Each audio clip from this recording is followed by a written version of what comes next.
I'm here with Joseph Foy. And happy December, Joseph. We're here to talk about the events coming up in December at the Strand. But first, I want to congratulate you on the first 11 months of the year. So, how many performances or events have you already orchestrated over there? So we've had about 127 events at the Strand, and we only opened in January. And I'm talking mostly performing art events. There's also some in there that were just private events as well. Great. And that's cool. So everyone's aware of how cool the venue is. How easy it is to get there. So many of the events there are reasonably priced. I have to say that myself. So let's talk a little bit about what you have coming up in December to kind of like roll out the end of the year. Yeah, so I mean, starting tomorrow, Wednesday, we have open stage night, which is something we do mostly every month where anybody can show up and actually get on the stage and perform. We post those on Monday, and the slots are already full for tomorrow. So excited about that. So anybody who just wants to come and see, hey, what's the local talent doing on this stage? What kind of people are coming out? It's any kind of performances are welcome to that event. So this, just to clarify, this involves music, singing, like poetry or anything that basically you want to do within your 10-minute frame, correct? Yeah, exactly. So it's kind of like an open mic night plus a jam night because we have a drum set and we have things like that. So if you want to bring your band in and play a couple songs, we can do that too. But a lot of times it's, a couple people playing a song or poetry, or we've had some comedians, things like that. So how? So you're already full for tomorrow night. Is that a good sign? Is that event been increasingly popular? It has been. We've been doing this event since before we had the Strand at some local establishments, and it's gotten more popular over time. And I think now that we have a stage and everything like that, it's kind of like, hey, I just want to get there. They have that full sound system. People pay attention, they listen, and they're interested in what's going on.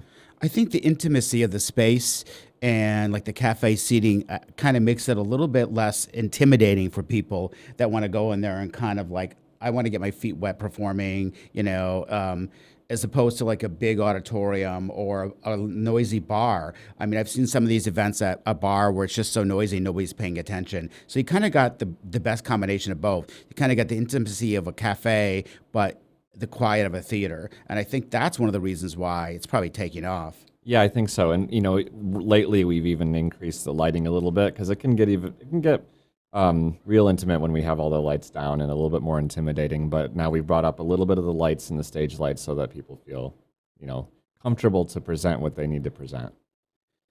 Great. And then what is next after that? So on Thursday, they're doing a nonprofit boot camp in our space. That's during the day from 1 to 3 p.m. That's Lewis County working with Northern New York Community Foundation. And it's their third boot camp. So we're kind of their third space that they get to use. And that's free to anybody. Really, it's for nonprofits that are in the area and just looking to get more information on, how to build better nonprofit boards. Super important in the nonprofit world to have a good board, honestly. That is cool, and it's a perfect place to have it since you guys are definitely a successful nonprofit. And then on Saturday, talk about what's going on Saturday the 6th. Yeah, so this is where somebody else is using the space, but it is the newly named Community Music School. Formerly, it was Music Ed Centers in Watertown. They basically have the motto of anybody can learn to play music, and they're going to be doing a gala this Saturday, which is going to feature a lot of their bands that they have. They have some ensembles where they get the students together and they all perform, and it's students, it's kids, it's adults, it's what have you. It should be a good time. I don't know if this is related, but it kind of reminded me a little bit of your the instrument loaning program that you guys have over there. Could you just talk about that briefly and how? I mean, I don't know if it's particular to the Strand or Harmony, but that's a really cool program, and a lot of maybe parents watching don't know about that. Yeah, and actually the community music school has used that program a lot. So we have an instrument lending library, and essentially we take in instruments. We repair them. So if anybody knows of somebody who's got instruments that are sitting in an attic and need use, We would take them. We especially like clarinets and flutes and saxophones and trumpets, those beginner band instruments. Get them refurbished, get them ready to play again, and then we lend them out to the community at no cost to the borrower. And we use the North Country library system to send those instruments to libraries in other communities like St. Lawrence County and in Lewis County as well. So it's an extended reach of that library, and it's been very popular to the point where we are always low on those band instruments. We've lent out over 300 since we've started that library. Wow. So this is great if you're a parent and you have a child that wants to try an instrument and they don't really like it, and then they want to try a different one. I know a lot of parents have to deal with the expense of buying or renting an instrument for a long time. So it's a great way to have your child try different instruments without a lot of expense. Great. And then on the 10th, you have a holiday concert coming up?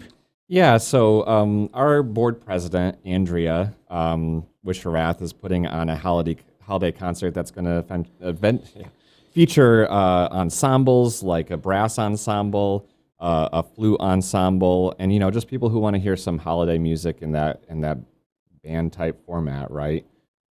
With some brass and some flutes. And that starts at 7 p.m. on Wednesday the 10th? That's exactly right. And is there a admission fee? I believe it's just $5. And usually for these events, it actually goes to benefit our lending library, any proceeds we get from that event. Great. The 13th, you have a concert. Yes. And what's the name of that group? Yeah, so this isn't necessarily Christmas related, but we have the whole 9 yards coming in. They might play a couple Christmas songs. We just saw them the other day at another local establishment. They're a great local group that's kind of like a super group of people who often play solo or have played in other bands. So bands including like Fred and the Eds, Brittany Keene, Phil Dumond, just like these local people who are just really good musicians, and they got together and they play just a couple times a year, honestly, maybe like once a month or so. So we'll have them on Saturday, December 13th, at 7 p.m., and I believe tickets for that are only $10 to get in. Again, great prices for everyone. And don't forget, there's refreshments and beer and wine available as well. So the next day, on Sunday, you have a Polar Express experience at 12:30. And can you talk a little bit about that? Yeah, so it'll be a busy weekend for us. So we will be showing the movie Polar Express, but there will be more than that. We have the Butler Did It players that will be there to bring the experience to life. We'll have hot chocolate. It's a great event for anybody, but especially families who want to bring their kids.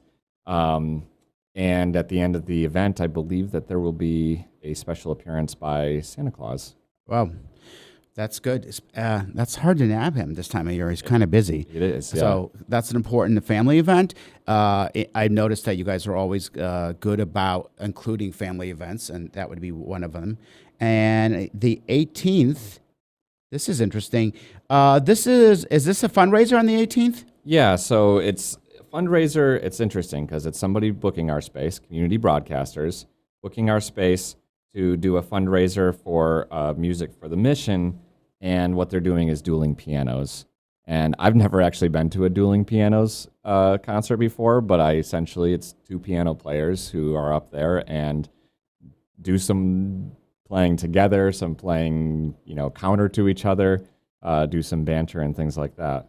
Yeah, this is an event that has been held elsewhere before, so it's kind of cool that it's at the Strand now. I know some places times it's been at restaurants or something, and again, it's been kind of noisy.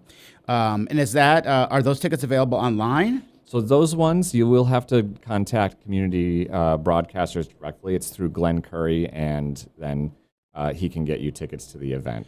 Great. And then lastly, the weekend before Christmas, on Saturday the 20th, you kind of have like a party? Is that kind of like a Christmas party with music? Is that how it is? Well, what it is so I have been playing in a band like all my life. I started in a band that played in a Catholic church, actually. And that group played for years and years and really encompassed a lot of the Elliott family.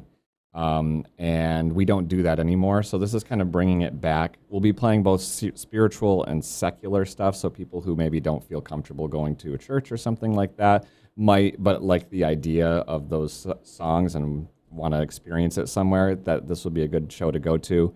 And we also will have Backstage Pass opening for us, which is a quartet that is a section of Northern Blend Chorus. So we'll have them there, and then we'll have the Elliott Family Band, which does include myself and my wife and her family, and so on and so forth. Well, I think that kind of underscores or underlines sort of the idea of the Strand. It's a community place where a lot of different people who normally wouldn't have a space to play together or would know where to meet can play. And it just has a great variety, which I think is really important in town. Again, the Strand is at 136 Franklin Street. It's a beautiful venue if you haven't been there. And do you want to just tease anything that you got going on in January? I mean, I've heard that you guys are booked even in January. Yeah, so I can't think of everything that's going on in January. I do know that we're doing a member event. So if you want to be part of that, you'd have to sign up to be a member of Harmony in the near future. That'll be January 3rd. And then near the end of the month, I'll actually be doing something that I booked the space for my own music and original music. So I'm very excited to actually be able to do this in the space. Well, we will look forward to hearing what's going on in January, and we'll meet up after the new year. I personally am welcome to anything going on in January because it's a month where I feel like it goes on forever and I need to get out of the house. Anyway, Joe, thank you for coming by today. That's Strand Theater. Those are the events coming up and the holidays. And everyone have a good holiday, and we'll see you in the new year.